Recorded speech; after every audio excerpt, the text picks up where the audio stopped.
Picture this. San Francisco, April 17, 1906. It's a city bursting with life, the financial heart of the American West.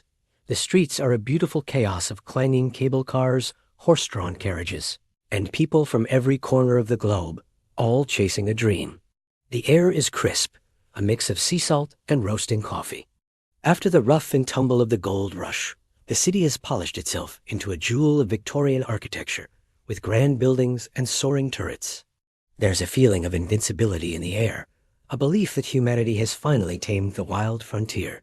People walk with a spring in their step, convinced the good times will never end. And at the center of all this excitement is a superstar. The world-famous Italian opera singer, Enrico Caruso, is in town. He's the rock star of his era, a man with a voice that can move souls. The city is buzzing. Tonight, he's performing in Carmen at the magnificent Grand Opera House. The elite of San Francisco arrive in their finest gowns and suits. The velvet seats are packed, crystal chandeliers glitter overhead, and the air is thick with anticipation. It's the event of the season. The performance is a triumph. Caruso sings with a passion that seems to shake the very rafters of the grand hall. The crowd goes wild, throwing flowers, cheering for encore after encore. He's on top of the world. Exhausted but exhilarated, he returns to his luxurious suite at the Palace Hotel, a symbol of the city's elegance and prosperity. He hangs up his tuxedo, climbs into bed, and drifts off to sleep, the sounds of thunderous applause still ringing in his ears. As Caruso sleeps, the city slowly grows quiet. The bustling streets empty, the cable cars fall silent, and by 2 a.m, a peaceful hush has fallen over San Francisco. It's a deceptive calm, a prelude to something unimaginable, because deep beneath the city, a colossal struggle is underway. You see, the ground here isn't solid. It's part of a giant puzzle of tectonic plates. For years, the Pacific Plate has been grinding against the North American Plate, but they've become stuck. The rock has been bending, twisting, storing up an incredible amount of energy, like a rubber band stretched to its absolute limit. Just off the coast, the pressure is reaching a breaking point. Then, at exactly 5:12 a.m. on April 18th, the rubber band snaps. The San Andreas Fault ruptures with a roar that begins deep beneath the ocean. Nearly 300 miles of the Earth's crust rips apart in a fraction of a second, unleashing a shockwave that travels faster than sound. The ground doesn't just shake, it rolls. It moves in giant liquid waves, some rising 20 feet high. Solid earth turns to water. Back at the Palace Hotel, Enrico Caruso is thrown from his bed. He later describes it as being shaken like a toy by a giant hand. Terrified and confused, he fumbles in the dark, grabs a prized possession, an autographed photo of President Theodore Roosevelt, and flees his room. The hallways are a nightmare of screams and shattering glass. The opera singer, the man with the golden voice, finds himself standing in the street in his pajamas, watching in disbelief as the city he just conquered crumbles around him. But the earthquake was just the opening act. The real catastrophe was just beginning. The violent shaking had done more than topple buildings. It had severed the city's lifelines. San Francisco's water supply depended on a network of old, brittle pipes. Under the immense strain, they snapped. The water pressure dropped to nothing. The fire hydrants, the city's primary defense against flames, became useless, spitting out nothing but air. And in the ruins of collapsed homes and businesses, fires were starting to ignite. The city was left completely defenseless against the inferno that was about to consume it. The greatest disaster in San Francisco's history had only just begun. Thanks for watching. Be sure to follow for more incredible stories from the past. This was the critical moment where a natural disaster turned into a catastrophe. In a city built mostly of wood and brick, fire is the ultimate enemy, and without water, fire is unbeatable. All over the city, the shaking had ruptured gas lines. Stoves had tipped over. Chimneys had collapsed into hearths where fires were still smoldering. Sparks met leaking gas, and suddenly small fires ignited. At first, they looked like isolated incidents, just a few burning houses here and there. But without water to douse them, and with the wind beginning to pick up, these small fires quickly found the courage to grow. One of the greatest tragedies of that morning happened to the one man who could have organized a defense. Dennis T. Sullivan was the fire chief of San Francisco. He was a brave, experienced leader who knew the city better than anyone. When the quake hit, he was immediately thrown into action. But fate was cruel. As he rushed to the front of the fire station on Bush Street, a falling chimney struck him. He was crushed by the very building he was trying to protect. As he lay dying, the chain of command broke with him. The firefighters were now leaderless, confused, and facing a rapidly growing inferno with no water to fight it. By 6 a.m., the sun was beginning to rise, but it wasn't a golden sunrise. The sky was turning a hazy, sickly orange, choked with thick, black smoke. The smoke blocked out the sun, casting an eerie, twilight glow over the ruins. People were pouring into the streets, carrying what few possessions they could grab. They looked like ghosts, covered in white dust from the crumbled plaster of their homes. The soundscape of the city had completely changed. It was no longer the noise of commerce and life. It was the roar of flames, the crackle of burning wood, and the cries of people searching for their loved ones in the rubble. The fires began to realize they were unstoppable.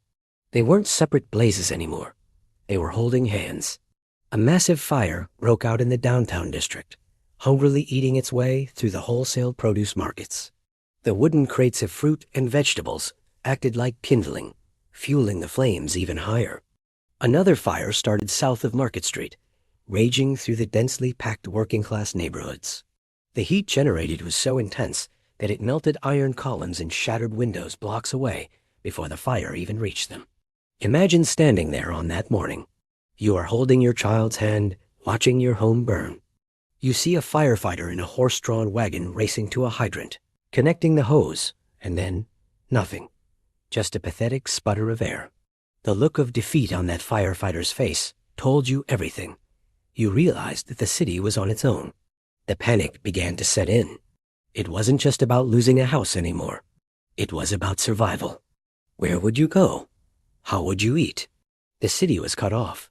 The telegraph lines were down. The bridges were damaged. San Francisco was an island of fire in a sea of silence. At the ferry building, the beautiful tower with the iconic clock face that had stood for years, thousands of people were pushing and shoving, desperate to get onto boats to Oakland or Berkeley across the bay. They were leaving behind their jobs, their savings, and their history. The wealthy and the poor stood side by side, united in their fear. The heat from the approaching fires was so strong that people on the boats could feel it burning their skin from a distance. The water in the bay was reported to feel warm from the radiant heat of the burning city. As the morning wore on, the problem shifted from, how do we stop this, to what can we save? The fires were moving with a terrifying speed, jumping up to 20 blocks at a time as the wind carried burning embers high into the air. It rained fire. A piece of burning wood could land on a roof miles away from the main blaze and start a new inferno. It was a perfect storm of bad luck and geological violence. The city, as planned for such an emergency, relied entirely on a functioning water system and the mortar, fire break, the wide streets that acted as barriers. But with water gone and the wind blowing hot embers over the widest streets, even the best plans were useless. By 9 a.m., the situation was officially dire. The mayor, Eugene Schmitz, realized the severity of the threat. He issued a proclamation that was read aloud on street corners. It gave the military and the police the authority to do whatever was necessary to maintain order. But it also hinted at the desperate measures to come. He declared that looters would be shot on sight. This shows you how quickly civilization can peel back. In just a few short hours, a polite, modern society had been reduced to a struggle for survival. Yet, even in this darkest hour, there were glimmers of the human spirit. Neighbors who had never spoken before were helping each other clear rubble. People were sharing food and water from their private supplies. There was a sense of camaraderie, a feeling that we are all in this together. A restaurant owner on the edge of the blaze set up a table outside and cooked all his food before it spoiled, feeding refugees for free. Doctors set up makeshift clinics in parks to treat the injured. These small acts of kindness were the sparks of hope that refused to be extinguished by the smoke. The quake had lasted only 42 seconds, but the damage was done. The city's infrastructure was shattered. The water mains were dry. The leadership was decapitated. and the fires were beginning to roar like a living beast, hungry for more. As the morning progressed, the smoke billowed higher, creating a mushroom cloud that could be seen for miles out at sea. Sailors on passing ships looked on in awe and sorrow, realizing that the great city of San Francisco was dying before their eyes. But here is the most important thing to remember about this terrible morning. San Francisco was not defeated. Not yet. The problem was massive, certainly bigger than anything a city had ever faced before. The water was gone, and the fires were out of control. The odds were stacked against them. But looking around at the crowds in the streets, the bruised, the battered, the terrified, you could see a change happening. The shock was beginning to wear off, replaced by a look of grim determination. They weren't going to give up on their city. They were going to fight for it, with their bare hands if they had to. And that is where the real story begins. Not in the tragedy of the quake, but in the spirit of the people rising from the dust. As the sun tried to break through the thick haze of that Wednesday morning, April 18th, it wasn't bringing warmth or comfort. Instead, the smoke from hundreds of fires blotted out the sky, turning the day into a strange orange twilight. The air tasted like ash and burnt pine. If you stood on the hills of San Francisco that morning, the view would have broken your heart. Where a vibrant, bustling city had stood just hours before, there was now a roaring wall of flame. The quake had been the villain, but fire was the monster that had come to finish the job. By 8 a.m., the situation had gone from bad to catastrophic. The initial fires that started in the downtown district weren't isolated little blazes anymore. They were growing up, joining forces, and becoming a single massive inferno. The wind began to pick up, not a gentle breeze, but a hot, dry wind generated by the fire itself. Fire creates its own weather, you know. As the air heated up, it rose, sucking in fresh oxygen from all directions, creating a wind that howled through the streets and fed the flames even faster. It was a terrifying cycle. The hotter the fire got, the harder the wind blew, and the harder the wind blew, the hotter the fire became. Down on the streets, the brave firefighters of San Francisco were facing an impossible fight. Picture the scene. Men in heavy wool coats, soot smeared across their sweating faces, dragging heavy hoses through rubble-strewn streets. They were heroes, running toward the danger while everyone else ran away. They would connect their hoses to a fire hydrant, praying for water, but when they turned the valve, nothing. Just a disappointing hiss of air. The underground pipes, the city's arteries, were shattered. You could see the defeat in their shoulders as they realized the water wasn't coming. They were fighting a dragon with an empty water pistol, but these weren't men who gave up easily. Without water, they had to get creative. They started using a strategy that sounds crazy, but it was the only card they had left to play. They decided to fight fire with fire. The idea was to create fire breaks. They would deliberately blow up buildings in the path of the fire to create a gap, an empty space where there was nothing left to burn. If the main fire reached this gap, it would hopefully die down for lack of fuel. It was a desperate gamble, like cutting off your arm to save your body, but in their desperation, it seemed like the only hope. The military stepped in to help. Under the command of General Frederick Funston, soldiers from the Presidio and the Army's Department of California marched into the city. They brought order to the chaos, and more importantly, they brought dynamite. You have to remember, these soldiers were brave, but they weren't firefighters. They didn't know the science of how a fire moves. They just had orders to stop it. They began setting off explosions along Van Ness Avenue and other main streets. The sound was deafening boom after boom after boom, shaking the ground even more than the earthquake had. However, this plan went terribly wrong in the beginning. Because they weren't experts, they used too much dynamite. Instead of carefully collapsing buildings to smother the fire, they were blowing them to smithereens. The explosions sent burning planks of wood flying through the air like deadly arrows. These embers landed on roofs blocks away, starting new fires in places that were perfectly safe. It was a heartbreaking irony. In their eagerness to save the city, they were actually helping the fire spread faster. One firefighter famously said that for a while, the dynamite was doing more damage than the quake. Meanwhile, the human drama on the streets was intense. Hundreds of thousands of people were homeless. Imagine having to leave your house with just a suitcase or a bundle in your arms, not knowing if you would ever see your home again.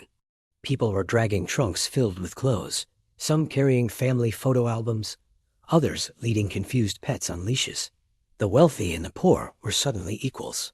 The banker in a torn suit and the dock worker in a denim shirt were walking side by side, both covered in the same gray dust, both looking for safety.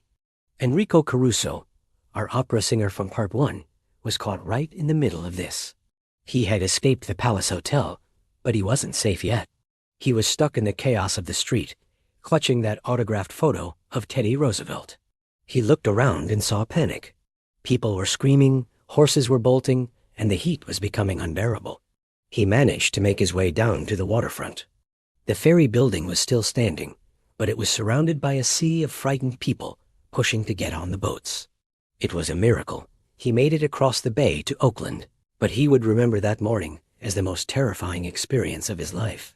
He swore he would never return to San Francisco, though the city would eventually win him back. As the day wore on, the heat became something out of a nightmare. The temperature was so intense that it twisted steel girders and shattered glass blocks away. The fire was moving with a speed that defied logic. It wasn't just creeping along the ground. It was jumping across streets, sometimes 4 lanes wide, carried by the wind and the burning debris.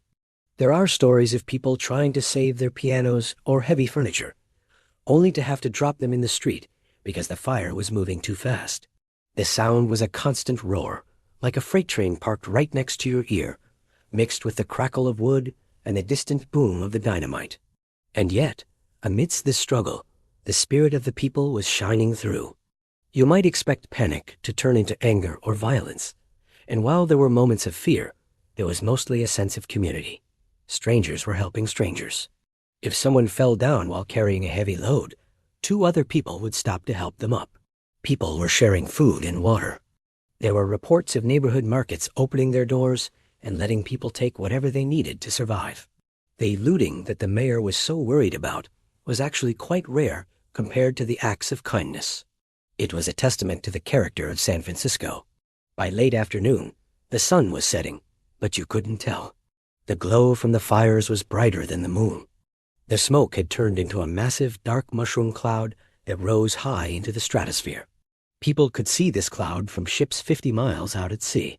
It looked like the end of the world. The firefighters and soldiers were exhausted.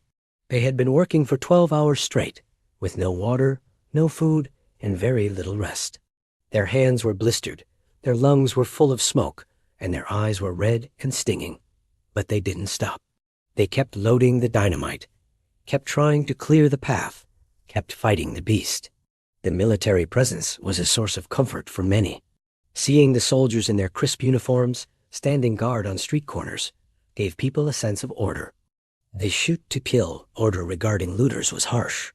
It allowed the firefighters to focus on the flames without having to worry about their safety from the people they were trying to save.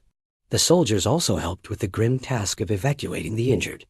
They set up makeshift hospitals in the parks and on the open grounds of the Presidio, away from the burning buildings. Night fell on the second day of the disaster, April 19th. The fires were still burning strong. In fact, they looked even more terrifying at night. The skyline was a jagged row of bright orange flames, stretching as far as the eye could see. The heat was so intense that you could feel it on your face from miles away. The city was literally glowing. For the people watching from the safety of the hills across the bay, it looked like Dante's Inferno. They could see the sparks flying up, looking like millions of fireflies ascending into the darkness.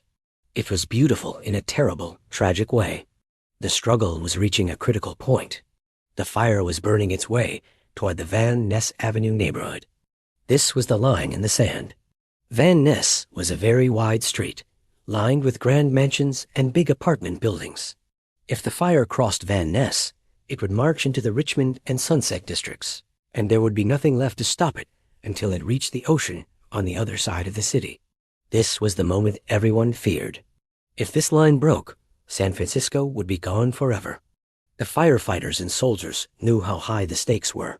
They poured every ounce of energy they had left into defending Van Ness. They brought in heavy artillery, literally. They used howitzers and cannons to fire explosives into the buildings on the east side of the street. The explosions were louder than thunder, shaking the ground and rattling windows in the houses across the street.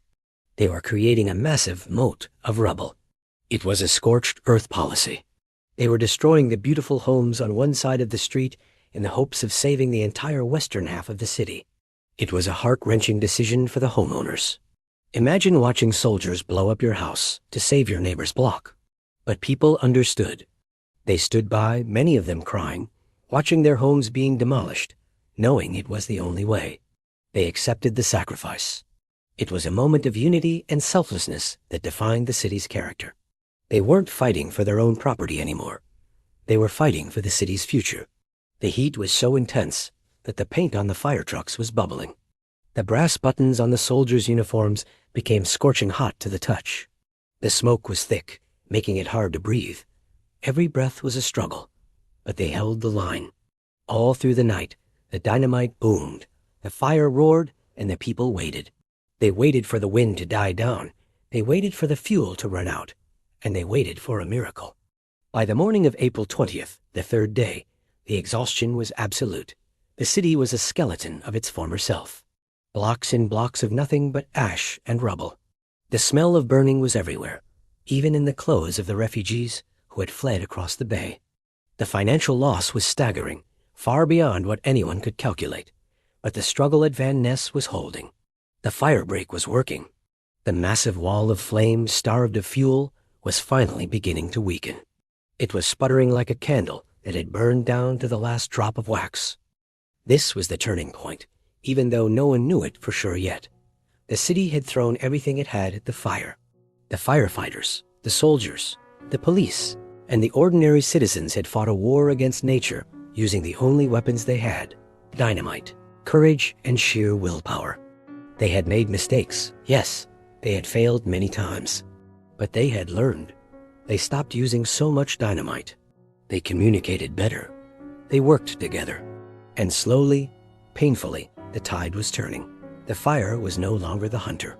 It was becoming the hunted, cornered, and fading. As the sun rose on the 20th, the orange glow looked a little dimmer. The roar of the flames sounded a little less angry. The black smoke began to thin out. People looked at each other with hope in their eyes for the first time in days.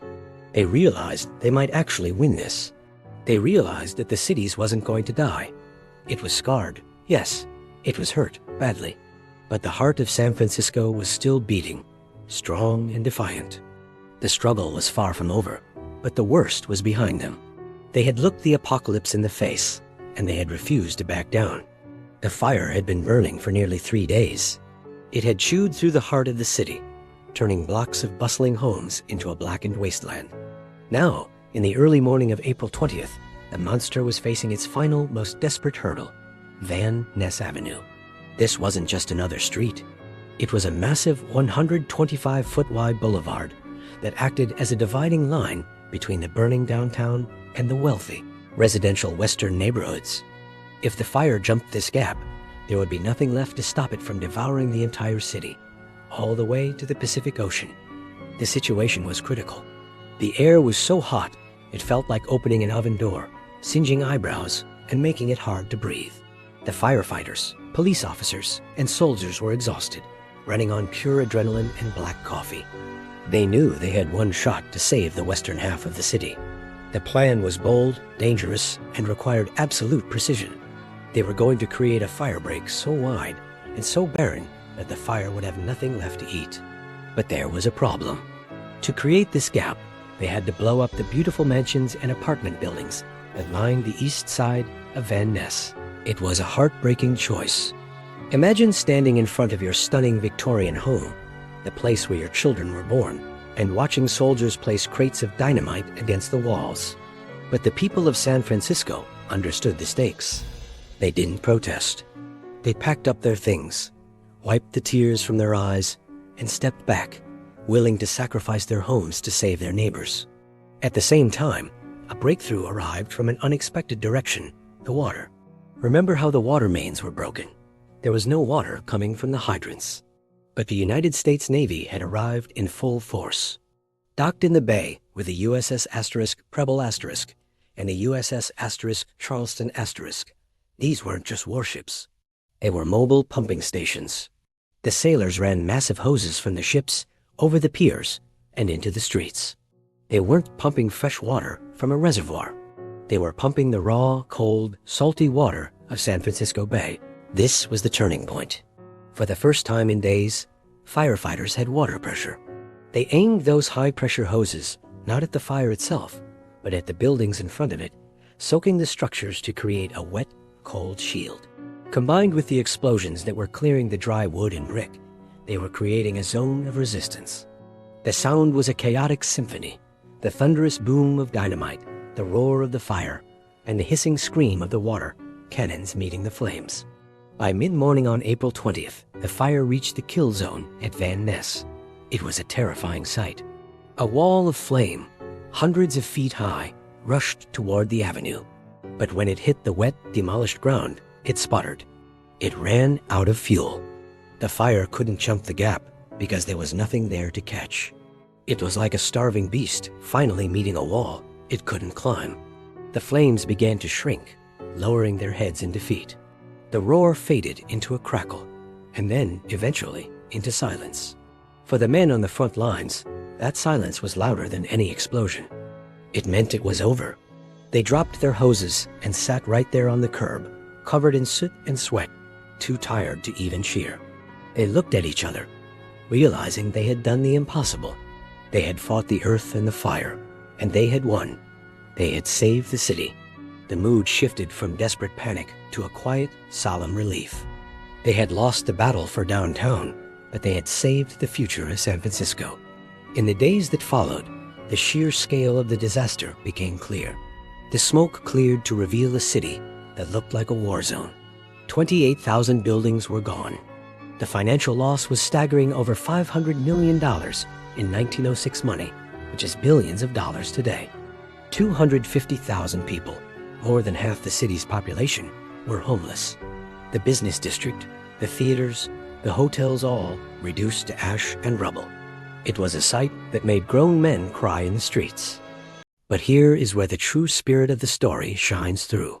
Even as the embers were still smoldering, the people of San Francisco didn't curl up in despair. They didn't pack their bags and leave forever. They started to rebuild immediately. I'm not talking about waiting weeks for insurance checks. I'm talking about the very next day. Signs started popping up in the ruins that read, "We will rebuild," or "Business as usual soon." The city government sprang into action with incredible speed.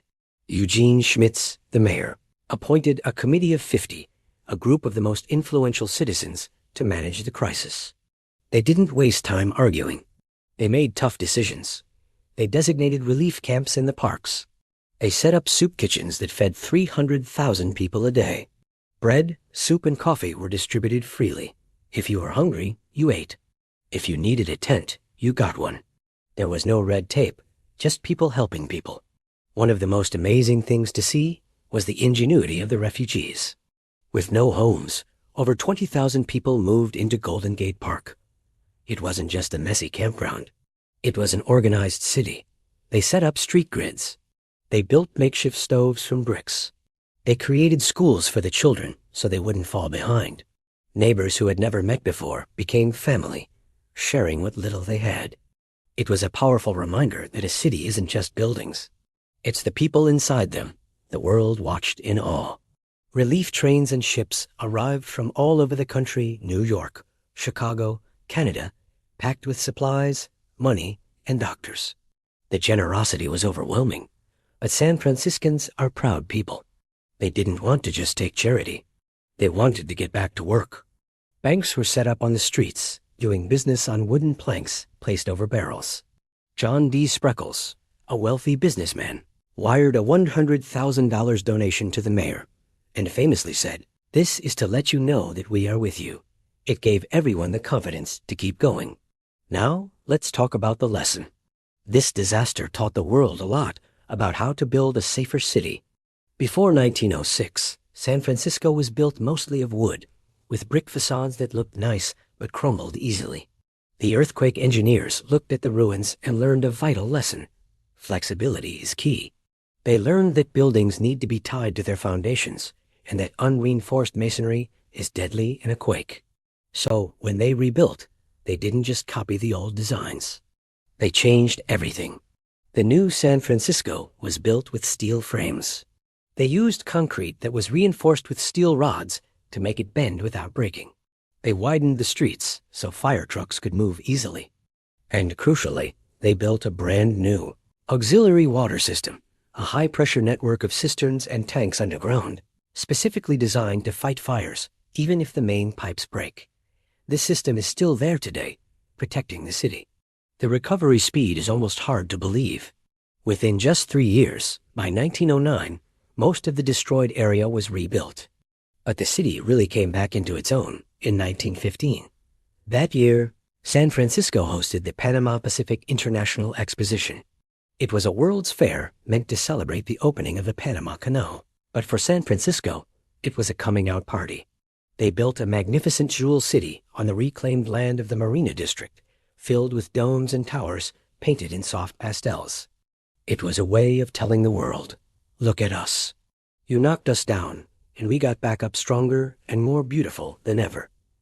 Walking through that exposition in 1915, you wouldn't have guessed that the ground beneath your feet had tried to swallow the city just 9 years earlier. The Palace of Fine Arts, which still stands today as one of the most beautiful buildings in the city, was built as a temporary structure for that fair. It became a symbol of endurance. It reminded everyone that beauty can survive even the toughest challenges. The story of April 18, 1906, is often remembered for the shaking and the burning. But the real legacy isn't the destruction. It's the resilience. It's the fact that a city can lose 80% of its infrastructure and still find the will to carry on. The people of San Francisco refused to be defined by that Tuesday morning. Instead, they defined themselves by what they did on Wednesday, Thursday, and the years that followed. Think about the challenges we face in our own lives. They might not be earthquakes or citywide fires, but we all have moments where the ground feels like it's shaking beneath our feet. We all face times when it feels like we've lost everything. The lesson of 1906 is simple. You are stronger than you think. Just like the city, you can rebuild. You can create a new foundation that is stronger than the one before. Enrico Caruso, the famous singer who was so terrified he vowed never to return. Well, he actually came back a few years later. He sang in the new earthquake-proof opera house. And this time, when he finished, the applause wasn't just for his voice. It was for the city that refused to die. He realized that the true beauty of San Francisco wasn't in its architecture, but in the unbreakable spirit of its people. So the next time you see the Golden Gate Bridge rising above the fog, or look at the skyline of the financial district, remember 5:12 a.m. Remember the 42 seconds that changed everything. But more importantly, remember the firefighters who wouldn't quit, the neighbors who shared their last loaf of bread, and the engineers who built a better city on the ashes of the old. That is the true story of San Francisco. It's a story that proves that no matter how bad things get, hope is the one thing that never burns down.